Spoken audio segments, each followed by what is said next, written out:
இன்னும் 6 மாசத்துல கல்யாணம் இருக்கு டாக்டர் நான் அப்படின்னு சொல்லுவாங்க. மேலே நம்பிக்கை இல்லை, டெஸ்டோஸ்டெரான் இருக்குமா, எரெக்ஷன் இருக்குமா, எல்லாமே வந்து கம்மியாக இருக்கிற மாதிரி ஃபீல் ஆகுது, என்னால் கல்யாணத்தை நிறுத்தவும் முடியல அப்படின்னு சொல்லி நிச்சயம் பண்ணிட்டு வந்து பயந்துட்டு கல்யாணம் பண்ணலாமா வேண்டாமான்னு கேட்பாங்க. மென்ஸ்க்கு வந்து 270 to 1100 நானோகிராம் per deciliter இருக்கணும் அப்படின்னா, உமன்ஸ்க்கு வந்து 50 to 70 நானோகிராம் per deciliter ஆகுது டெஸ்டோஸ்டெரான் இருக்கும்போது தான் செக்ஷுவல் லிபிடோ, வெஜினல் ட்ரைனஸ் இல்லாமல் அவங்களுக்கு அந்த செக்ஸ் மேலே ஒரு நாட்டம் இருக்கிறது. ஸோ இந்த மாதிரியான விஷயங்கள் அவங்களுக்கு நடக்கும். இந்த ஆர்கன் சைஸ் எப்படியோ இன்க்ரீஸ் பண்ணணும், ஆர்கன் லென்த்தை பார்க்கணும், அதோட கிரித் எப்படி இன்க்ரீஸ் பண்ணுறதுனா கூகுளே போய் தேடுவாங்க. ஒரு அடல்ட்டுக்கு வந்து 4.5 சென்டிமீட்டர் டெஸ்டிஸோட சைஸ் இருக்கணும், உள்ள இருக்கக்கூடிய வால்யூம் 12 cc இருக்கணும். இப்போ டெஸ்டோஸ்டெரான் குறைஞ்சுது அப்படின்னு வச்சுக்கோங்களேன், விதை போய் சுருங்கிட்டு வருதுன்னு அர்த்தம். 19லேருந்து 20 வயசுல பீக்ல இருக்கும். 35-40 தான் நிறைய மென்ஸே கல்யாணமே பண்றாங்க. அவங்க பெர்ஃபார்மன்ஸ், அதாவது செக்ஷுவல் இன்டர்கோர்ஸ்க்கு தேவையான எரெக்ஷன் இருக்கிறது இல்லை அப்படிங்கும்போது தான் அங்க பிரச்சனையே ஸ்டார்ட் ஆகுது. கல்யாணம் ஆகி அந்த அன்னைக்கே வந்து எரெக்ஷன்லன்னு சொல்லிட்டு டிவோர்ஸ் எல்லாம் அப்ளை பண்றாங்க உமன்ஸ். எனக்கு எப்படியும் நெக்ஸ்ட் மேரேஜ் பண்ணி ஆகணும், அதுக்குள்ள எனக்கு வந்து டெஸ்டோஸ்டெரான் இன்க்ரீஸ் பண்ணி எரெக்ஷன் வர வைக்கணும், மேரேஜ்க்கு அப்புறம் சரியா பெர்ஃபார்ம் பண்ண முடியலாம் டெஸ்டோஸ்டெரான் தான், கவுண்ட் சரியா இல்லை, குழந்தை நிக்கலனாலும் டெஸ்டோஸ்டெரான் தான், கான்ஃபிடன்ஸ் இல்லை ஒரு கூட்டத்தில் போய் பேசுறதுக்கு, ஒரு ப்ராஜெக்ட் ப்ரெசென்ட் பண்றதுக்கு எனக்கு கான்ஃபிடன்ஸ் இல்லை, வந்து ஞாபக மறதி ஜாஸ்தி இருக்கு அப்படின்னாலும் டெஸ்டோஸ்டெரான் தான். மார்னிங் வுட்னு இருக்கும், அதாவது காலைல எழுந்தோடனே அவங்களுக்கு வந்து எரெக்ஷன் வந்து தூக்கத்துலேருந்தே இருக்கும். அதாவது ரேபிட் ஐ மூவ்மெண்ட் ஸ்லீப் உள்ள போகும்போது ஃபர்ஸ்ட் எரெக்ஷன் நடக்கும், அரோசல். ஸோ அதனால தான் நிறைய மென்ஸ் தூங்கினதுக்கு அப்புறம் இன்டர்கோர்ஸ் பண்ணணும்னு தோணி அந்த டைம்ல வந்து அவங்க வந்து இன்டர்கோர்ஸ் பண்ணுவாங்க. இப்போ பாடி பில்டர்ஸ் நிறைய பேர் டெஸ்டோஸ்டெரான் இன்ஜெக்ஷன் போட்டு மசில் பில்ட் பண்ணுவாங்க. அதுக்கப்புறம் பார்த்தீங்கன்னா அவங்க டெஸ்டோஸ்டெரான் நார்மலோட டிக்ளைன் ஆயிடுது. மென்ஸ்க்கு வந்து ஜாஸ்தியாக செமன் வேஸ்ட் பண்ணும்போது இடுப்பு வலி வருது. டெய்லியுமே ஒரு தடவை மாஸ்டர்பேஷன் பண்ற ஹேபிட் இருக்கு, நைட் அது பண்ணாதான் எனக்கு தூக்கம் வருது. ஸ்ட்ரெஸ் இருந்துச்சுன்னா உங்களுக்கு வந்து இப்போ ஆஃபீஸ்லேயே ஒரு நாளைக்கு ஸ்ட்ரெஸ் இருக்கு அப்படின்னா அந்த அன்னைக்கு டெஸ்டோஸ்டெரான் கம்மியாக எரெக்ஷனே வரல அப்படின்னு சொல்லி நிறைய பேஷண்ட்ஸே சொல்லியிருக்காங்க. என்னென்ன ஃபேக்டர்ஸை வச்சு இப்போ ஒருத்தருக்கு வந்து டெஸ்டோஸ்டெரான் லெவல் கம்மியாக இருக்குது அப்படிங்கிறத அந்த பர்சனே வந்து ஃபீல் பண்ண முடியும், அவரே தெரிஞ்சுக்க முடியும். டெஸ்டோஸ்டெரான் கம்மியாக இருந்ததுன்னா ஃபர்ஸ்ட் ஆஃப் ஆல் எரெக்ஷன் வந்து இருக்காது. அதாவது டியூரிங் பெர்ஃபார்மன்ஸ் டைமில் மட்டும் இல்லாமல் பொதுவாகவே எல்லா மேல்ஸ்க்குமே வந்து மார்னிங் வுட்னு இருக்கும், அதாவது காலைல எழுந்தோடனே அவங்களுக்கு வந்து எரெக்ஷன் வந்து தூக்கத்துலேருந்தே இருக்கும். ஸோ அது எஸ்பெஷலி தூங்கக்கூடிய நிலையில் அவங்க வந்து ரெம், அதாவது ரேபிட் ஐ மூவ்மெண்ட் ஸ்லீப் உள்ள போகும்போது ஃபர்ஸ்ட் எரெக்ஷன் நடக்கும், அரோசல். ஸோ அதனால தான் நிறைய மென்ஸ் தூங்கினதுக்கப்புறம் இன்டர்கோர்ஸ் பண்ணணும்னு தோணி அந்த டைமில் வந்து அவங்க வந்து இன்டர்கோர்ஸ் பண்ணுவாங்க மிட் நைட்டில். பட் இது வந்து அப்படியே ரெம்லேருந்து அந்த டெஸ்டோஸ்டெரான் பூஸ்ட் ஆகி பீக்கில் இருக்கக்கூடிய டேயில் இருக்கக்கூடிய ஒரு டைமின்னு பார்த்தீங்கன்னா 7 to 10 o'clock. ஸோ மார்னிங் 7 மணிலேருந்து 10 மணிக்குள்ளே இந்த டெஸ்டோஸ்டெரான் வந்து ஹை லெவலுக்கு போகும்போது, அதனால தான் பிளட் டெஸ்ட்டே டாக்டர்ஸ் எழுதி கொடுக்கும்போது நீங்கள் வந்து 8 மணிக்குள்ளே போய் டெஸ்டோஸ்டெரான் பிளட் சாம்பிள் கொடுங்க. ஸோ வந்துட்டு உங்களுக்கு டெஸ்டோஸ்டெரான் வந்து ஹை பீக்கில் இருக்கக்கூடிய டைமில் வந்து உங்களுக்கு எவ்வளோ நார்மல் வேல்யூன்னு நமக்கு தெரியும் அப்படின்னு சொல்லுவாங்க. ஸோ இது வந்து ப்ராப்பராக நம்ம வந்து சீக்கிரமாக தூங்கணும் அப்படிங்கிறதும் முக்கியம். இன்னொன்று, இன்டர்கோர்ஸ்க்கு முன்னாடி 2 hours முன்னாடியே சாப்பிட்ருக்கணும். நைட்ரிக் ஆக்சைடு அதிகமாக இருக்கக்கூடிய உணவுகளை சாப்பிடும்போது டெஸ்டோஸ்டெரான் பூஸ்ட் ஆகும். வைட்டமின் டியும் பிளேஸ் எ மேஜர் ரோல் இந்த டெஸ்டோஸ்டெரானுக்கு. ஸோ இன்னைக்கு எல்லா மென்ஸுமே மோஸ்ட்லி இப்போ 100% எடுத்திங்கன்னா 50%க்கு மேலே நைட் ஷிஃப்ட்டு, ரொட்டேஷனல் ஷிஃப்ட் இப்படி போகிறாங்க. அப்போ சன்லைட் எக்ஸ்போஸ்சரே சுத்தமாக இல்லாமல் விட்டமின் டி சிங்கிள் டிஜிட்டில் வராங்க. இப்போ வைட்டமின் டி ரொம்ப கம்மியாகும் போது டெஸ்டோஸ்டெரான் அப்படியே குறையும், வைஸ் வர்ஸா. இது ரெண்டுமே வந்து ஒன்னோட ஒன்று டிபெண்ட். ஸோ விட்டமின் டி வந்து ரொம்ப ரொம்ப முக்கியம். இது வந்து கம்மியாச்சுன்னா டெஃபினட் டெஸ்டோஸ்டெரான் குறையும். ஸோ சன்லைட் எக்ஸ்போஸ்சர் காலையில் வந்து ஒரு 15 நிமிஷம் இல்லை சாயந்தரம் 15 நிமிஷமாவது நம்ம வெயிலில் போய் நிற்கணும். அப்படி நிற்கிறதுக்கு நேரம்லாம் அட்லீஸ்ட் சப்ளிமெண்ட் சாப்பிடணும். ரெண்டுமே பண்ணாமல் இருந்தால் டெஃபினட்டாக வந்து உங்களுக்கு எல்லா பிரச்சனையுமே கம்மியாகும். ஸோ அதான் இப்போ வந்து நான் ஒருத்தருக்கு இல்லை டெஸ்டோஸ்டெரான் லெவல் கம்மியாகுது அப்படிங்கிறத இந்த மாதிரி சில விஷயங்களை வச்சு நம்ம ஃபைண்ட் அவுட் பண்ணி அதுக்கப்புறம் அது கண்டிப்பாக டெஸ்டோஸ்டெரான் வந்து கம்மியாக இருக்குன்னா அவங்களுக்கு வந்து ஃபர்ஸ்ட் ஆஃப் ஆல் கான்ஃபிடன்ஸ் இருக்காது, மெமரி லாஸ் இருக்கும், எதுவுமே வந்து ஒரு இன்ட்ரெஸ்ட் இல்லாமல் இருக்கும், ஒரு கூட்டத்தில் போய் பேச முடியாது. அதுக்கப்புறம் வந்துட்டு ஹேர் ஃபால் இருக்கிறதுக்கு வாய்ப்பு இருக்குது. சம்டைம்ஸ் டெஸ்டோஸ்டெரான் டிஎஸ்டி டயோட்ராக்சி டெஸ்டோஸ்டெரான் கன்வெர்ட் ஆச்சுன்னா பிளட் சப்ளை ஸ்கேல்புக்கு போகாமல் ரத்த குழாய்கள் சுருங்கி அங்கேருந்து முடி கொட்டும். ஸோ அதுக்கப்புறம் மசில் வந்து வீக் ஆகும், நிறைய ஃபேட் டெபாசிட் ஆகி ஒபிசிட்டி இருக்கிறவங்களுக்கு மேல் ஹார்மோன் ஃபீமேல் ஹார்மோனாக கன்வெர்ட் ஆகும், ஈஸ்ட்ரோஜனாக கன்வெர்ட் ஆகி அவங்களுக்கு வந்து கைனகோமாஸ்தியா, பிரஸ்ட் டெவலப் ஆகக்கூடிய கண்டிஷனில் இருப்பாங்க. ஸோ பார்க்கும்போதே அவங்களுக்கு வந்து டெஸ்டோஸ்டெரான் கம்மியாகி ஃபீமேல் ஹார்மோன் அதிகமாக இருக்குன்னு தெரியும். ஸோ அதே போல் வந்து பார்த்தீங்கன்னா சரி இதெல்லாம் ஏன் நடக்குது அப்படின்னு நம்ம பாடி வச்சு ஜட்ஜ் பண்ணுவாங்க. ஸோ யார் யாருக்கெல்லாம் ஒபீஸ் இருக்கோ, நான் சொன்ன சிம்டம்ஸ் இருக்கோ, அவங்களுக்குலாம் பார்த்தீங்கன்னா விதையோட சைஸ் முன்னாடி மாதிரி இருந்திருக்காது. விதை போய் அதே சைஸில் தான் இருக்கும், பட் உள்ளக்கூடிய விதை வந்து நீங்களே உணர்ந்து பார்க்கும்போதே அது ஷ்ரிங்க் ஆகிட்டு இருக்கும். ஸோ அப்போது நீங்கள் ஸ்கேனில் அல்ட்ராசவுண்டில் பார்க்கும்போது 4.5 சென்டிமீட்டருக்கு பதிலாக அது வந்து 1.6 சென்டிமீட்டர் ஒரு குழந்தையோட ஒரு விதையோட சைஸ்க்கு அளவு டிராஸ்டிக்காக கம்மியாகும். அப்போது நம்மளோட இது என்னென்னா அட்வைஸ், ஃபைட்டோடெஸ்டோஸ்டெரான்ஸ் கொடுத்து விதையை வந்து வளர வச்சா மட்டும்தான் டெஸ்டோஸ்டெரான் இன்க்ரீஸ் ஆகும். டைரெக்டாக நம்ம போய் டெஸ்டோஸ்டெரான் இன்ஜெக்ஷன் போட ஆரம்பிச்சோம்னா நம்ம விதைப்பையிலேருந்து சுரக்கிற டெஸ்டோஸ்டெரான் சுரக்காமல் போயிடும். ஸோ இப்போ உதாரணத்துக்கு நீங்கள் ஒரு டயபெட்டிஸ்க்குன்னு போகிறீங்க, இன்சுலின் போட ஆரம்பிச்சா என்ன சொல்கிறாங்க டாக்டர், வாழ்நாள் ஃபுல்லாக போடணும். ஏன்னா இன்சுலின் எடுக்க ஆரம்பிச்சிட்டோம் நம்ம பேன்க்ரியாஸ் சோம்பேறி ஆகி இருக்கிறதையும் சுரக்காமல் போயிடுது.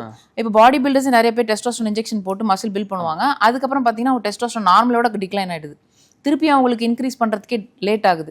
ஸோ அந்த மாதிரி வந்து நம்ம வெளியிருந்து டைரெக்டாக டெஸ்டோஸ்டரான் எடுக்காமல் விதைப்பை வளர்றதுக்கு போதுமான அளவுக்கான phyto testosterones, natural based testosterones, herbal based testosterone கொடுக்கும்போது அடுத்தடுத்த ஸ்கேன்லேயே வந்து அவங்க விதை வளர்றதை பார்க்க முடியும். அதை தொடர்ந்து டெஸ்டோஸ்டரான் ஹை ஆகிறதையும் பார்க்க முடியும். ப்ளஸ் வந்து பார்த்தீங்கன்னா நிறைய மென்ஸ் கம்ப்ளைண்ட் பண்ணுறது வந்து லம்பார் ஸ்பான்லோசிஸ். இப்போ உதாரணத்துக்கு வந்து எப்படி உமன்ஸ்க்கு வந்து மென்ஸ்ட்ரல் சைக்கிள் நிறைய இருந்துச்சு, இல்லை அந்த டைமில் வந்து இடுப்பு வலி வருமோ, அந்த மாதிரி மென்ஸ்க்கு வந்து ஜாஸ்தியாக செமன் வேஸ்ட் பண்ணும்போது இடுப்பு வலி வருது. இப்போ அவங்க என்ன நினச்சிப்பாங்க, நான் பைக்கில் போகிறேன் டாக்டர், எனக்கு வந்து ஸ்பீட் பிரேக்கரில் போகிறதுனால வருதுன்னு அவங்களே ஒரு மித்துக்குள்ளே இருப்பாங்க. ஆனால் ஆக்சுவலாக அவங்கள கேட்டு பார்த்தா, ஆமாம் டாக்டர் எனக்கு டெய்லியுமே ஒரு தடவை மாஸ்டர்பேஷன் பண்ணுற ஹேபிட் இருக்குது, ஸோ நைட் அது பண்ணால் தான் எனக்கு தூக்கம் வருது. ஸோ இந்த மாதிரி இருக்கும்போதுமே வந்து அவங்களுக்கு அதாவது சாரம், செந்நீர், ஊன், கொழுப்பு, எலும்பு, மூளை, சுக்கிலம், சித்தமத்தூர் சொல்லுவோம்.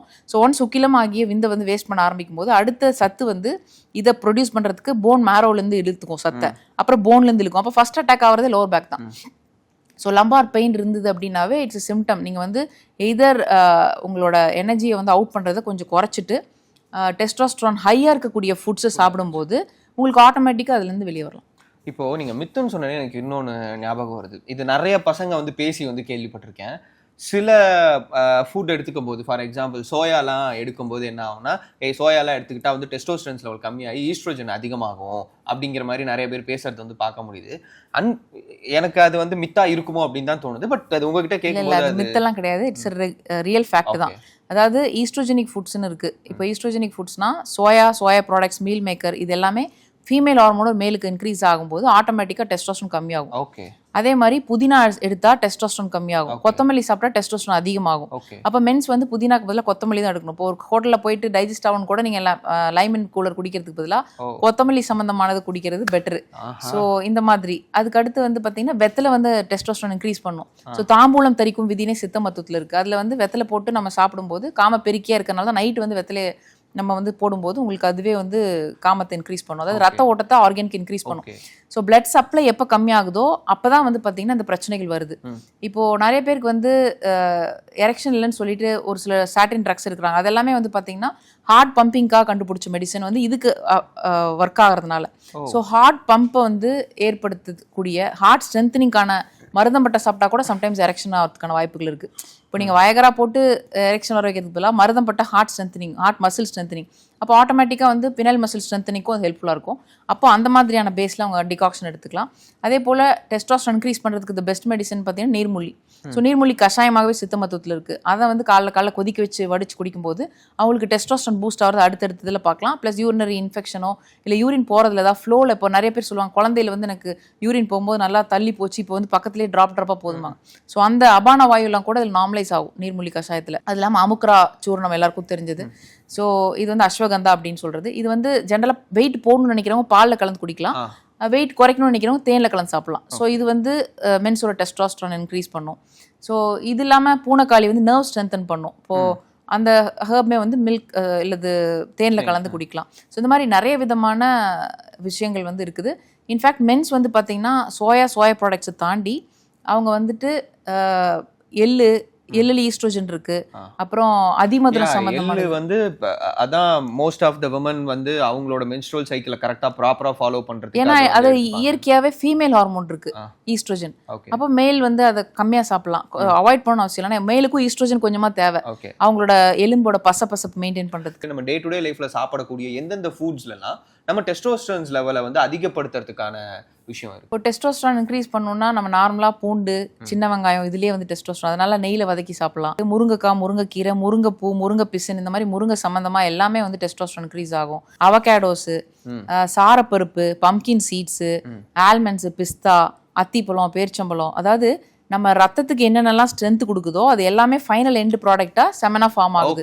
அதனால தான் சாரமாக நம்ம சாப்பிட்றது செந்நீர் ஆகிய ரத்தத்துக்கு போய் அதுக்கப்புறம் மசிலுக்கு போய் ஊன் கொழுப்பு, எலும்பு, மூளை ஆகிய போன் மேரோக்கு போய் ஃபைனலாக அது ஃபார்ம் ஆகுது. அப்போது நீங்கள் என்னென்னலாம் வந்து அயன் கண்டென்ட்டோ அல்லது நியூட்ரிஷியஸாக சாப்பிட்றீங்களோ அது அத்தனையுமே இதாக தான் மாறுது. அப்படி இருக்கும்போது நம்ம இதே ப்ராப்பராக சாப்பிட்றதில்ல. அந்த காலத்தில் இருந்தவங்களுக்குலாம் அப்படி இல்லை அப்படின்னா அவங்க வந்து ஒரு கிச்சனே ஃபேக்ட்ரி மாதிரி பெருசாக கட்டி அதில் அத்தனை பேர் வேலை செஞ்சுட்டு இருந்தாங்க. இன்றைக்கி கிச்சனே கிடையாது, மோஸ்ட்லி ஃபுட் ஆர்டரு இல்லைனா வந்து குட்டியாக இருக்கக்கூடிய ஒரு இடமே ஒரு வீட்டில் இன்றைக்கி கிச்சன் தான் இருக்கிறதுலே சின்ன ரூம். அந்த காலத்தில் அப்படி இல்லை, நம்மளே பார்த்துருக்கோம் நம்ம குழந்தையா இருக்கும்போது. ஸோ அந்த மாதிரி ஃபுட் வந்து ஹெல்த்தியாக இல்லை. இப்போ வெறும் காலைல இட்லி தோசை இல்லை நூடுல்ஸ் பிரெட்டு, மத்தியானம் வந்து ரைஸு சாம்பார் இல்லை ஏதோ ஒன்று, நைட் வந்து அகெயின் தோசை. இது எல்லாமே carbohydrate.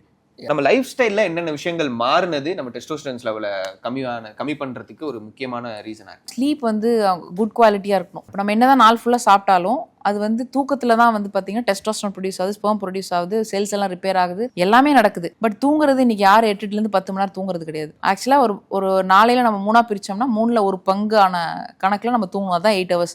So 8 hours of sleep வந்து ரொம்ப ரொம்ப முக்கியம். ஸோ அது இல்லை அப்படின்னா டெஃபினட்டாக எல்லா விதமான ஹெல்த் ப்ராப்ளம்ஸுமே வருது. ப்ளஸ் சன்ரைஸ் டு சன்செட் சாப்பிடணும். அதாவது உங்களுக்கு சூரியன் வந்துட்டு போகிறதுக்குள்ளே நம்ம சாப்பிட்டு முடிச்சிடணும். அதுக்கப்புறம் பசிச்சுதுன்னா லைட்டாக அவுள், பால், ஃப்ரூட்ஸ் அந்த மாதிரி சாப்பிட்டுக்கலாம். நைட்டு போயிட்டு நம்ம 12 மணிக்கு சாப்பிட்றது, 1 மணிக்கு சாப்பிட்றது, இதில் வந்து பாடி ஹீட் ஆகுது. ஸோ ஹீட் ஆகும்போது அவங்களுக்கு எல்லா விதமான பிரச்சனையும் வருது. அடுத்து என்ன மாதிரியான விஷயங்களை நம்ம மிஸ் பண்ணோம் அப்படின்னு கேட்டிங்கன்னா, காப்பரில் தண்ணி ஊற்றி குடிக்கிறது. ஸோ பொதுவாகவே நம்மளோட கலாச்சாரத்தில் வந்து vessels plays a major role. சாப்பிட்றதுக்கு வெள்ளி அல்லது வந்துட்டு தண்ணி ஊற்றி ஸ்டோர் பண்ணுறதுக்கு செம்பு. இப்போ குழந்தைங்களை நானெல்லாம் கூட பார்த்துருக்கேன், நிறைய செம்பு, பிரான்ஸ் இந்த மாதிரி செம்பிள் தான் மெயினாக வாட்டர் ஸ்டோர் பண்ணி அதில் குளிக்கிறதுக்கு சொம்பெல்லாம் வச்சுருந்தாங்க. பட் இப்போ தான் பிளாஸ்டிக் பக்கெட் எல்லாம் வருது. ஸோ இதெல்லாம் வந்து பார்த்தீங்கன்னா காப்பர் நியூட்ரியன்ட் வந்து இப்போ தண்ணி பாட்டிலில் நம்ம வந்து வச்சோம்னா தண்ணி ஊற்றி, இப்போ நிறைய பேர் காப்பர் பாட்டில் குடிச்சிட்டு இருப்பாங்க. இப்போ நீங்கள் குடிச்சிட்டு இருந்தீங்கன்னா தெரியும், ஒரு 24 hours கழிச்சு நம்ம ஓப்பன் பண்ணும்போது மேலே ஏதோ அழுக்கு மாதிரி இருக்கும். ஸோ அதுதான் வந்து காப்பர் சத்து. லைட்டா ஆயிலிஷா இருக்கும். அந்த காப்பர் சத்தை நம்ம இன்டேக் பண்ணும்போது பாடி கூலிங் ஆகும். காப்பர் வந்து பார்த்தீங்கன்னா செல்ஸ் ரெஜுனேஷனுக்கு, ஆன்டி ஏஜிங்க்கு, கண்ணு நல்லா க்ளோவாக இருக்கிறதுக்கு, கண் பார்வைக்கு, இது எல்லாத்துக்குமே நல்லது. ஸோ இது வந்து பார்த்தீங்கன்னா செம்பு மூலிகைகள்லையும் இருக்குது. இப்போ வந்து சிறுகீரை, சிவப்பு தண்டுக்கீரை, புளிச்சக்கீரை, இதுலலாம் இயற்கையாகவே காப்பர் இருக்குது. Mutton liver, chocolate powder, so mushrooms, இதெல்லாமே வந்து நம்ம ரெகுலர் பேசிஸில் எடுக்கும்போது உங்களுக்கு நல்ல ரிசல்ட்ஸ் கொடுக்கும். அதாவது எல்லா விதத்துலையுமே காப்பரும் வந்து உங்களுக்கு ஓரளவுக்கு, அதாவது எப்படி அண்டத்தில் உள்ளதே பிண்டம், வெளியே என்ன இருக்கோ அதே தான். இப்போ எப்படி நிலத்தில் வந்து தங்கம் எடுக்கிறாங்க, வெள்ளி எடுக்கிறாங்களோ, நம்ம உடம்புலையும் இது எல்லாமே மைக்ரோ பர்சன்ட்ல இருக்குது. அப்போ நம்ம என்ன பண்ணோம்னா, இந்த சத்துக்கள் நம்ம உடம்புக்குள்ள இருந்தாலும் கூடயே நிறைய புளி எடுத்துக்கிட்டாலுமே இது வாஷ் அவுட் ஆகிடும். ஸோ புளி வந்து மினிமலைஸ் பண்ணிக்கணும். நிறைய பேருக்கு ரொம்ப புளி ரொம்ப விருப்பமான, இப்போ சக்கரை வியாதி வந்துச்சுன்னு சொன்னாலே அடுத்தவங்க நாடி தேடுற ஒரு ஸ்வீட்டு என்ன சொல்றது, சுவைன்னு பார்த்தீங்கன்னா புளிப்பு போகும். நீங்கள் டாக்டர் வந்து எனக்கு சக்கரை சாப்பிட வேணாம்னு சொல்லிட்டாங்க, எனக்கு காரக்குழம்பு வைப்பாங்க. ஸோ காரக்குழம்பு புளியும் வந்து இனிப்பாக கன்வெர்ட் ஆகும். மாம்பழம் புளிக்குது, பழுத்தா இனிக்குது. ஸோ அதனால் புளிப்பையுமே கட் பண்ண ஒன்று. ரெண்டாவது சத்துக்கள் வந்து உடம்புல வந்து வாஷ் ஆகக்கூடாதுன்னா புளிப்பு மினிமலாக யூஸ் பண்ணணும். மென்டலி நம்ம டிப்ரெஸ் ஆனா, இல்லை மென்டலி நம்ம நெகட்டிவாக இருக்கும்போது, இல்லை மென்டலி ரொம்ப ஸ்ட்ரெஸ்ஸாக இருக்கும்போது, அது நம்ம ஹார்மோன்ஸ், ஆண்களுக்கான டெஸ்டோஸ்டெரான் ஆகட்டும் இல்லை ஃபீமேலுக்கான ஈஸ்ட்ரோஜன் ஆகட்டும், அதை வந்து எந்த அளவுக்கு பாதிக்குது? கண்டிப்பாக ஸ்ட்ரெஸ் இருந்துச்சுன்னா உங்களுக்கு வந்து, இப்போ ஆஃபீஸ்லேயே ஒரு நாளைக்கு ஸ்ட்ரெஸ் இருக்குது அப்படின்னா அந்த அன்னைக்கு டெஸ்டோஸ்டெரான் கம்மியாக எரெக்ஷனே வரல அப்படின்னு சொல்லி நிறைய பேஷண்ட்ஸே சொல்லியிருக்காங்க. ஸோ மைண்ட் வந்து நம்ம எந்த அளவுக்கு ஒரு ஹாப்பியாக, நிம்மதியாக, பீஸ்ஃபுல்லாக, ஹாப்பியாக இல்லைனா கூட பரவாயில்ல, பீஸ்ஃபுல்லாக இருக்கோ அந்த அளவுக்கு தான் நம்ம ஹார்மோன்ஸ் எல்லாமே. ஸோ அது ஒன்று. ரெண்டாவது, டிப்ரெஷன் ஸ்டேட்டில் வந்து கார்டிசோல் ஸ்ட்ரெஸ்ஸில் அக்ரவேட் ஆகும்போது செல்ஸ் எல்லாமே வந்து வீக் ஆகும். ஸோ அப்போ ஆட்டோமேட்டிக்காக உங்களுக்கு வந்து அந்த மூடு, எரெக்ஷன் இது எதுவுமே இருக்காது. ஸோ அதனால் ஒன்று. ரெண்டாவது, எல்லாருமே வந்து குட் ஃபேட் எடுக்கணும். நம்ம ஹார்மோன்ஸ் அப்படிங்கிறதே வந்து நம்ம சாப்பிட்ற ஃபேட்டை வச்சு தான் ஃபார்ம் ஆகுது. ஸோ கொஞ்சம் கொஞ்சம் லிவர்லேருந்து ஃபேட் ப்ரொடியூஸ் ஆனாலும் நம்ம ஹெல்த்தி ஃபேட் கொடுத்தா தான் ஹார்மோன்ஸ் நல்லா ஃபார்ம் ஆகும். ஸோ அதனால தான் அவகேடோ பெஸ்ட்டுங்கிறாங்க. Avocado it's good fat. Nuts ஏன் சொல்கிறாங்க, அதுலேயும் குட் ஃபேட்டு. சீட்ஸும் இட்ஸ் குட் ஃபேட்டு. மட்டன் இது எல்லாமே குட் ஃபேட். ஸோ இந்த மாதிரி குட் ஃபேட் வந்து டெஸ்டோஸ்டெரானை டைரெக்டாகவே உங்களுக்கு இன்டியூஸ் பண்ணும். ஹெல்த்தியான ஃபேட் எடுக்கிறதும் ரொம்ப ரொம்ப முக்கியம். அதுலேயும் குறிப்பாக ஆயில் நம்ம பார்க்கும்போது நெய், பட்டர் இதெல்லாமே ரொம்ப ரொம்ப நல்ல விஷயம். ஏன் அப்படின்னா அதோட ஸ்மோக்கிங் பாயிண்ட் வந்து ரொம்ப அதிகம். ஸோ ஒரு ஹையஸ்ட் 500 degreesல ஹீட் பண்ணும்போது தான் அந்த ghee becomes blue flame. So blue ஃப்ளேமாக ஒரு ஆயில் எப்போ வேப்பரைஸ் ஆகுதோ அப்போ it becomes carcinogenic to cause cancer. So அதனால தான் நம்மளோட பண்டைய காலத்தில் ஃபுல்லாக நெய்யில் பொரிச்சு சாப்பிட்டாங்க, எதாக இருந்தாலும் பலகாரங்கள். இதே வந்து நம்ம மற்ற ஆயில்லாம் எடுத்துக்கிட்டோம், இப்போ எஸ்பெஷலி ஆலிவ் ஆயில், கோகனட் ஆயில்லாம் டக்குன்னு அந்த கொஞ்சம் ஹீட்லேயே வந்து ப்ளூ ஃப்ளேமாக மாறிடும். அப்போ என்ன பண்ணுவாங்கன்னா, நம்ம இட்டாலி இந்த மாதிரி இடத்துல கூட ஆலிவ் ஆயில வந்து டாப்பிங் ட்ரெஸ்ஸிங்காக தான் யூஸ் பண்ணுறாங்க. அதில் உட்காந்து யாரும் பொரிச்சு சாப்பிட்றது இல்லை. ஸோ அதனால எந்த ஆயில் வந்து டீப் ஃப்ரைக்குனா கீ, மேலாவில் ஊற்றி சாப்பிட்றதுக்கு நம்ம ஊரில் நல்லெண்ணெயில் நம்ம பொரிக்கக்கூடாது. ஏன்னா அதுவும் வந்து சீக்கிரமாக ஹீட்டாக கன்வெர்ட் ஆகிடும், அந்த வேப்பரை ப்ளூ ஃப்ளேமாக கன்வெர்ட் ஆகுது. ஸோ அதனால் அந்தந்த ஆயில் வச்சு நம்ம ப்ரிப்பேர் பண்ணும்போது ஹெல்த்தியான ஃபேட் உள்ளுக்கு போகும்போது நமக்கு டெஸ்டோஸ்டெரான் ஆகட்டும், ஃபீமேல் அந்த ஈஸ்ட்ரோஜன் ப்ரொஜெஸ்டரான் ஆகட்டும், இது எல்லாமே வந்து ஹார்மோன்ஸோட சோர்ஸே வந்து குட் ஃபேட். இந்த லைஃப் ஸ்டைல் சேஞ்சஸ் வந்து நம்மளால கண்ட்ரோல் பண்ண முடியுமா அப்படிங்கிறது தெரியல. பட் இதை கண்ட்ரோல் பண்ண முடியாம நம்ம டெஸ்டோஸ்டெரான் லெவலையும் இல்லை ஈஸ்ட்ரோஜன் லெவலையும் கரெக்டாக பார்த்துக்க முடியுமா? கண்டிப்பாக. இப்போது நான் நிறைய பேஷண்ட்க்கு அட்வைஸ் பண்ணுறது என்னன்னா, ஆஃபீஸே வந்து நான் 10 மணி 11 மணிக்கு தான் வருவேன் வீட்டுக்குன்னு சொல்லுவாங்க. அப்போ அவங்களே என்ன சொல்லுவாங்க, நைட் டின்னரும் நீங்கள் ஆஃபீஸ்லேயே சாப்பிட்ருங்க அப்படின்னு சொல்லுவேன். ஓகே. ஸோ தட் வந்துட்டு ப்ரிப்பேர் பண்ணி சாப்பிட்டுட்டு அதுக்கப்புறம் தூங்குறதுக்கு 11 12 ஆயிருதுன்னு சொல்கிறது நம்ம கட் பண்ண முடியும். மொரோவர் சாப்பிட்டுட்டு உடனே தூங்கும்போது பாடி ஹீட் ஆகும், சரியா டைஜஷன் ஆகாது, அடுத்த நாள் புளிச்சேப்பமாக வந்துட்டு ஆம விஷயமா கிரியேட் ஆகி நாக்கெல்லாம் நீட்டி பார்க்க சொன்னால் மாவு படிஞ்சிருக்கும். ஸோ ஜென்ரலாகவே நாக்கில் வந்து மாவு படிஞ்சிருக்குன்னா முன்னாடி சாப்பிட்ட உணவு ப்ராப்பராக டைஜஸ்ட் ஆகாமல் இந்த பேட் ப்ரீத் இதெல்லாம் வந்து ஏற்படும். இல்லை நைட் ஷிஃப்ட் மொத்தமாகவே நான் நைட்லாம் வேலை செய்கிறேன் அப்படிங்கிறவங்க ஒரே ஆல்டர்னேட்ஸ் வந்து நீங்கள் ஆயில் பாத் இருக்கணும். அதாவது ஜென்ரலாக ஹீட் ஆகுது நம்ம நைட்டில் ஒர்க் பண்ணால். அப்போ என்ன பண்ணணும்னா, அடுத்து வரக்கூடிய திங்கள் புதன் சனியில் ஏதோ ஒரு நாளில் உச்சந்தலையிலேருந்து உள்ளங்கால் வரைக்கும் நல்லெண்ணெய் தேய்ச்சி குளிச்சிடணும். ஸோ அதுக்கும் எனக்கு டைம் இல்லைன்னு சொல்லக்கூடாது. ஸோ அப்போது ஒன்று. ரெண்டாவது, ஆஃபீஸ்லேருந்து நைட் ஷிஃப்ட் முடிச்சுட்டு வீட்டுக்கு போகும்போது ஃபுல்லாக சாப்பிட்டுட்டு உடனே தூங்குவாங்க. அப்படி தூங்காமல் இளநீர், இந்த உள்ள இருக்கிற தேங்காயோட ஒரு 2 இளநீர் குடிச்சிடலாம். இல்லை வந்து சத்துமாவு கஞ்சி, இல்லை ஜூஸ், இல்லை கொஞ்சம் பவுல் ஆஃப் ஃப்ரூட்ஸ் சாப்பிட்டு போய் படுத்துடலாம். அப்புறமா எந்திரிச்சிட்டு நைட் ஷிஃப்ட்ல ஒர்க் பண்ணிட்டு காலைல தான் வந்து தூங்குறாங்க. ஸோ காலையில் தூங்குறதுக்கு முன்னாடி ஃபுல்லாக இட்லி பொங்கல்லாம் சாப்பிடாம வெறும் லைட் ஃபுட்டாக இப்போ இளநீர், இந்த மாதிரி மோரோ இல்லை சத்துமாவு கஞ்சி, கொஞ்சம் நன்னாரி சர்பத்து வித் கொஞ்சம் ஃப்ரூட்ஸு, இந்த மாதிரி கூலண்ட்டாக சாப்பிட்டுட்டு தூங்கிடணும். தூங்கிட்டு அதுக்கப்புறம் எந்திரிச்சு அவங்க ஃபுல் மீலாகவோ இல்லை இட்லி பொங்கல் அந்த மாதிரி சாப்பிட்டுக்கலாம். ஸோ இமீடியட்டாக சாப்பிட்டு படுக்கும்போது டெஃபினட்டாக இன்னும் பாடி இப்போ நைட்டு தூங்காமல் இருக்கும்போது ஹீட் ஆகும், மறுபடியும் இந்த மாதிரி சாப்பிட்டு தூங்கினா இன்னும் ஹீட் ஆகும். ஸோ டைஜஸ்டிவ் கட் ஹெல்த்தும் போகும், பாடியில் இருக்கிற எல்லா செல்ஸும் வீக் ஆகும். இதெல்லாம் இந்த லைஃப் ஸ்டைலில் நம்மளால சேஞ்ச் பண்ண முடியாதுன்னு ஒன்று பேசணும். ஆனால் நம்ம உடம்பை பார்த்துக்கணும், இல்லை உங்களோட ஹார்மோன் லெவலை கட்டுக்குள்ளே வச்சுக்கணும் அப்படின்னா என்ன லைஃப் ஸ்டைலை ஃபாலோ பண்ணாலும் நீங்கள் இந்தந்த விஷயம்லாம் கரெக்டாக பண்ணியே ஆகணும், இந்தந்த விஷயம்லாம் பண்ணவே கூடாதுன்னா என்னது? ஓகே, பண்ணியே ஆகணும்னா கண்டிப்பாக டைம் வந்து அவங்களுக்கு கரெக்டாக பண்ண முடியல, எனக்கு நைட் ஷிஃப்ட் தான் ஒரே வேலை அப்படின்னா அதை தவிர்க்க முடியாது. இப்போ வாரம் ஒருக்கா எண்ணெய் தேய்ச்சி குளிக்கலாம். தண்ணி வந்து ஒரு நாளைக்கு 20 kg of body weight 1 litre தண்ணி அப்படின்னா அதை கனெக்ட் பண்ணி அட்லீஸ்ட் 3 to 4 லிட்டர்ஸாவது குடிச்சு முடிக்கணும். வரக்கூடிய யூரினையும் வந்து அடக்கி வைக்கக்கூடாது, மோஷனையும் அடக்கி வைக்கக்கூடாது. டெய்லியும் காலைல ஃப்ரீயாக மோஷன் போகிறாங்களான்னு பார்க்கணும்.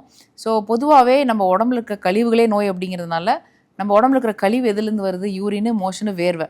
ஸோ இது மூணையுமே வந்து வெளியே தள்ளுற மாதிரி ஏதோ ஒரு விஷயத்த பண்ணணும். உதாரணத்துக்கு ஒரு நாளைக்கு ஒரு 5 to 6 தடவை யூரின் போகிறது, ஒரு நாளைக்கு ஒரு தடவை அல்லது 2 தடவை போனால் இன்னும் நல்லது, அந்தளவுக்கு மோஷன் போகிறது. யூரின் சரியாக வரலன்னா தண்ணி குடிக்கணும், நீர்மூழ்கி கஷாயம் குடிக்கலாம். மோஷன் சரியாக போதும் கடுக்கா பொடியோ இல்லை நிலவார பொடியோ டெய்லி நைட் சுடு தண்ணியில் கலந்து குடிக்கலாம். அப்போ ஆட்டோமேட்டிக்காக மோஷன் போகும். வேர்வை வர மாதிரி ஒர்க் அவுட் பண்ணணும். ஏதோ ஒன்று வாக்கிங் போகலாம், இல்லை வீட்டில் ஒரு மேட்டை விரிச்சு அதிலே ஒரு 45 minutes எக்ஸசைஸ் பண்ணலாம். ஸோ ட்ரெஸ்ஸு வந்து ஸ்வெட்டு வந்து நனைஞ்ச அளவுக்காவது இருக்கணும். ஏன்னா அப்போ தான் வாத பித்த கபம் வந்து பேலன்ஸ் ஆகும். இப்போ பித்தம் வந்து மோஸ்ட்லி யூரினில் வந்துடும், ஹீட்டு. வாதம் வந்து மோஷனில் வந்துடும். கபம் அப்படிங்கிறது நீர் உடம்பு, கபம்னு சொல்கிறாங்க, ஃபேட். அப்போ வேர்வையில் தானே வரும். ஸோ இது மூணுமே பேலன்ஸ்டாக வச்சுக்கணும்னு இந்த 3 கழிவுகளையும் வெளியே தள்ளணும்.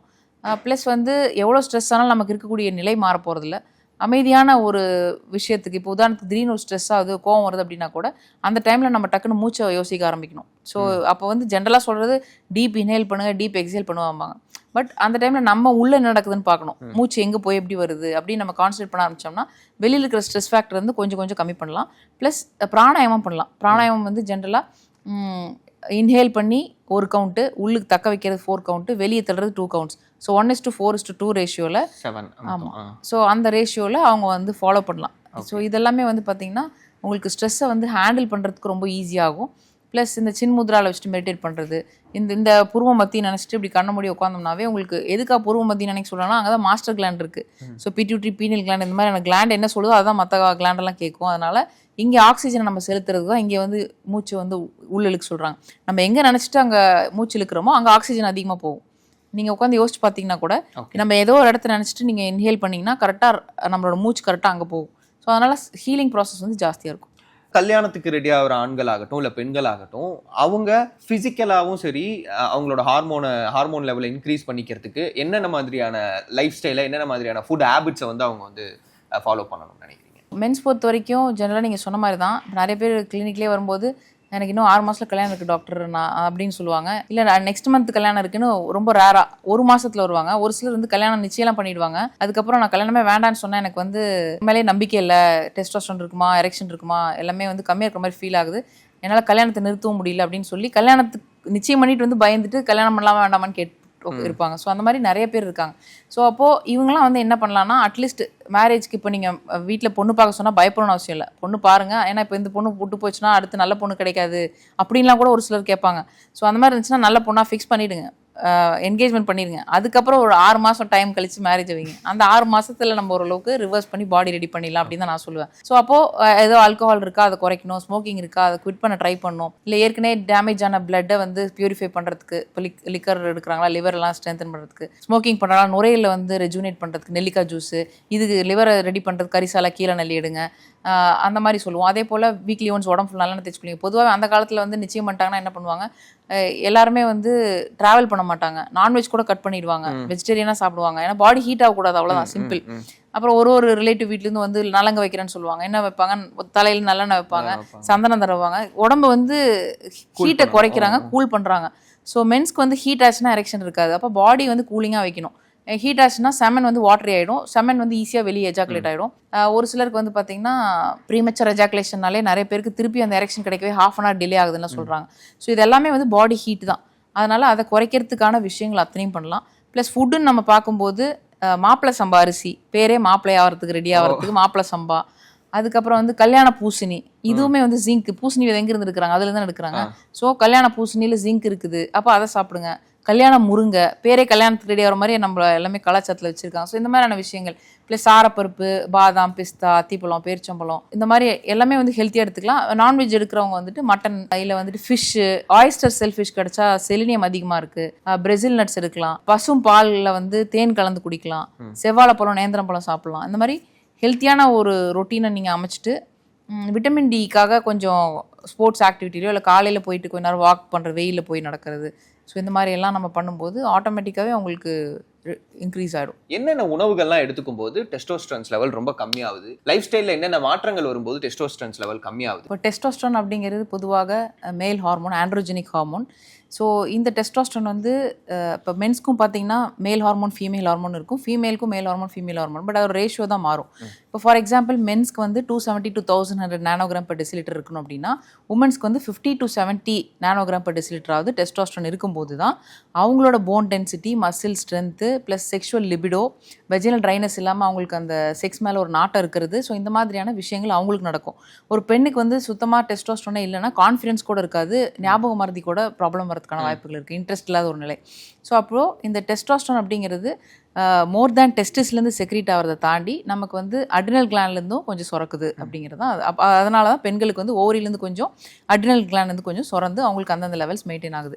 ஸோ பொதுவாக இந்த டெஸ்டோஸ்டரான் வந்து கம்மிங் டு மேல், இப்போ மசில் மாஸ் வந்து இன்க்ரீஸ்டாக இருக்குது அல்லது வந்து நல்ல போன் டென்சிட்டி நல்லா ப்ராப்பராக இருக்குது அப்படின்னாவே அவங்க வந்து ஆரோக்கியமாக இருக்காங்கன்னு அர்த்தம். செகண்டரி செக்ஷுவல் கேரக்டர்ஸ்க்குமே வந்து டெஸ்டோஸ்டரான் தான் முக்கியம். இப்போ நிறைய பேர் வந்து பார்த்தீங்கன்னா தாடி சரியாக வளரல, மீசை வளரன்னு சொல்லி பியர்ட் ஆயில் எடுத்து போட்டுட்டு இருப்பாங்க. ஸோ அதெல்லாம் வந்து எந்தளவுக்கு ஒர்க் அவுட் ஆகுதுன்னு தெரியல. பட் உண்மையாக டெஸ்டோஸ்டரான் வந்து நார்மல் லெவலுக்கு 270 நானோகிராமுக்கு மேலே தாண்டும் போது அவங்களுக்கு வந்து செகண்டரி செக்ஷுவல் கேரக்டர்ஸ் ப்ராப்பராக டெவலப் ஆகும். ஸோ இது பொதுவாக டெஸ்டிஸ்லேருந்து சுரக்குது அப்படின்னு நம்ம சொல்கிறோம் இல்லையா. அப்போ எல்லாருமே என்ன பண்ணுவாங்கன்னா டெஸ்டோஸ்டரான் குறையுது அப்படின்னா இன்ஜெக்ஷன் போடுறத பற்றி யோசிப்பாங்க, இல்லைனா எனக்கு வந்து ஆர்கன் சைஸ் எப்படியோ இன்க்ரீஸ் பண்ணணும், ஸோ ஆர்கன் லென்த்தை பார்க்கணும், அதோட கிரித் எப்படி இன்க்ரீஸ் பண்ணுறதுனா கூகுள்லேயே போய் தேடுவாங்க. ஆனால் இது எல்லாத்துக்குமே ஒரு ரிசோர்ஸ் மாதிரி உங்களுக்கு வந்து பேஸாக இருக்கிறதே வந்து விதைப்பை தான். ஸோ பொதுவாக மென்ஸோட விதைப்பையோட அளவு தான் முக்கியம். ஸோ உதாரணத்துக்கு ஒரு அடல்ட்டுக்கு வந்து 4.5 சென்டிமீட்டராவது அதோட டெஸ்டிஸோட சைஸ் இருக்கணும், உள்ள இருக்கக்கூடிய வால்யூம் 12 cc இருக்கணும். ஓகே. இப்போ டெஸ்டோஸ்டரான் குறைஞ்சிது அப்படின்னு வச்சுக்கோங்களேன், அவங்களுக்குலாம் என்ன அர்த்தம்னா விதைப்பை சுருங்கிட்டு வருதுன்னு அர்த்தம். எய்தர் இட் கேன் பி வெரிகோசீலாக இருக்கலாம், அதாவது பேக் ஃபுல் ஆஃப் வேர்ம்ஸ் மாதிரி இருக்கும், இல்லை ஹைட்ரோசீல் அப்டமன் ஃப்ளூயிட்ஸ் போய் விதைப்பையில் தங்குறதுனால ஏற்படுற, அதாவது விதை வந்து சுருங்கிறதுக்கு வாய்ப்பு இருக்குது. இல்லை ஏதாவது அடிப்பட்டு கிரிக்கெட் பால் பட்டுச்சு அப்போ ரத்தம் கட்டி உங்களுக்கு அங்கே ரத்தம் பிளட் சப்ளை போகாமல் அது சுருங்கிச்சு அப்படின்னா ஹெமட்டோசீல். ஸோ இந்த மாதிரி நிறைய டைப் ஆஃப் ரீசன்ஸ்னால அவங்களுக்கு விதை சுருங்கி இப்போ அதுலேருந்து சுரக்கக்கூடிய டெஸ்டோஸ்டரானும் குறையுது. ஒரு சைடு வந்து அவங்களுக்கு ஸ்பெர்ம் கவுண்ட், மொட்டிலிட்டி, மார்ஃபாலஜிலாம் சுத்தமாக ஜீரோக்கு வரதுக்காகவோ இல்லை லோ கவுண்ட்டுக்கு வரதுக்கும் இந்த டெஸ்ட் ஷ்ரிங்க் ஆகி டெஸ்டோஸ்டரான் குறைஞ்சு இந்த மாதிரியான பிரச்சனைகள் வருது. அப்போ இந்த குறிப்பாக இந்த டெஸ்டோஸ்டரான் ஒரு ஆணினுடைய வாழ்க்கையில் எடுத்தீங்க அப்படின்னா 19 to 20 வயசில் பீக்கில் இருக்கும். ஸோ அதுதான் வந்து அவங்களோட இப்போ எப்படி வந்து ஹையஸ்ட் டெஸ்டோஸ்டரானோட லெவலே. அப்போது உதாரணத்துக்கு அந்த பையன் ஒரு டீனேஜில் இருக்கும்போது 18 years 19 yearsலாம் பிம்பிள்ஸ்லாம் வரும். ஸோ பிம்பிள்ஸே ஒரு அடையாளம் உங்களுக்கு டெஸ்டோஸ்டரான் வந்து ஹையாக இருக்கா இல்லையான்ட்டு. இப்போ பெண்களுக்கு வந்து பிசிஓடியில் டெஸ்டோஸ்டரான் அதிகமாக தான் பிம்பிள்ஸ் வருது. இப்போ ஆணுக்கு தான் ஆக்சுவலாக பிம்பிள்ஸுங்கிறது ஒரு ஃபேக்டராக இருக்குது. ஸோ இதை வச்சு நம்ம தெரிஞ்சுக்கலாம். இது வந்து எந்த ஏஜுக்கு அப்புறம் டிக்ளைன் ஆகுதுன்னு பார்த்தீங்கன்னா 35-40க்கு அப்புறம் டெஸ்டோஸ்டரான் குறையுது இயற்கையாகவே. ஏஜ் அதாவது year on year it's a process. ஆனால் இன்னைக்கு வந்து பார்த்தீங்கன்னா 35-40 தான் நிறைய மென்ஸே கல்யாணமே பண்ணுறாங்க. ஸோ லேட் மேரேஜ் அப்படின்னு சொல்லிட்டு அப்போ அதுக்குள்ளே அந்த டெஸ்டோஸ்டரோன் குறையும் போது ஆஃப்டர் மேரேஜ் அவங்களுக்கு குழந்தைக்கு தேவையான அந்த கவுண்ட் இருக்கிறது இல்லை, அவங்க பெர்ஃபார்மன்ஸ் அதாவது செக்ஷுவல் இன்டர்கோர்ஸ்க்கு தேவையான எரெக்ஷன் இருக்கிறது இல்லை. அப்படிங்கும்போது தான் அங்கே பிரச்சனையே ஸ்டார்ட் ஆகுது. இன்ஃபேக்ட் நிறைய கேசஸ் கூட இப்போ நம்ம கிளினிக்லேயே கூட என்ன சொல்கிறாங்கன்னா இந்த மாதிரி கல்யாணம் ஆகி அந்த அன்னைக்கே வந்து எரெக்ஷன் இல்லைன்னு சொல்லிட்டு டிவோர்ஸ்லாம் அப்ளை பண்ணுறாங்க உமன்ஸ். அப்படிங்கிற அளவுக்கு இன்னைக்கு வந்து இம்பார்ட்டன்ஸையும் வந்து ஒரு சைடு அது நீங்க எங்கேயோ படிச்சதெல்லாம் இல்ல, நீங்க நானே கூட பார்த்த கப்பிள்ஸ்க்கே நிறைய பேர். அப்போ என்ன பண்றாங்கன்னா மென்ஸ் வந்து அந்த மாதிரி மென்ஸ் வந்து எனக்கு எப்படியும் நெக்ஸ்ட் மேரேஜ் பண்ணி ஆகணும், அதுக்குள்ள எனக்கு வந்து டெஸ்டோஸ்டரோன் இன்க்ரீஸ் பண்ணி எரெக்ஷன் வர வைக்கணும். ஸோ அதாவது சிங்கிள் நைட்ல டிசைட் பண்ணிட்டு டிவோர்ஸ் அப்ளை பண்றாங்க அப்படிங்கிற மாதிரியான ஃபேக்டர்ஸே இப்போ நிறைய பேருக்கு வருது. ஸோ இந்த டெஸ்டோஸ்டரான் அப்படிங்கிறது வந்து மேலோட எல்லாத்துக்குமே முக்கியம். அதாவது பாடி பில்டிங் பண்ணுறாங்க சரி, மசில் ஸ்ட்ரென்த்து, எனக்கு அடிக்கடிக்கு லம்பார் பெயின் இருக்குது, இல்லை நீ பெயின் வருது, ஜாயிண்ட்லாம் பெயின் இருக்குது, வீக்னஸாக ஃபீல் பண்ணுறதுனாலும் டெஸ்டோஸ்டரான் தான். ஏதாவது மேரேஜ்க்கு அப்புறம் சரியாக பெர்ஃபார்ம் பண்ண முடியலாலும் டெஸ்டோஸ்டரான் தான். கவுண்ட் சரியாக இல்லை, குழந்தை நிற்கலனாலும் டெஸ்டோஸ்டரான் தான். கான்ஃபிடன்ஸ் இல்லை ஒரு கூட்டத்தில் போய் பேசுறதுக்கு, ஒரு ப்ராஜெக்ட் ப்ரெசென்ட் பண்ணுறதுக்கு எனக்கு கான்ஃபிடன்ஸ் இல்லை, இல்லை எனக்கு வந்து ஞாபக மறதி ஜாஸ்தி இருக்குது அப்படின்னாலும் டெஸ்டோஸ்டரான் தான். ஸோ அந்த டெஸ்டோஸ்டரான் வந்து plays a major role for men throughout the life அப்படின்னே சொல்லலாம்.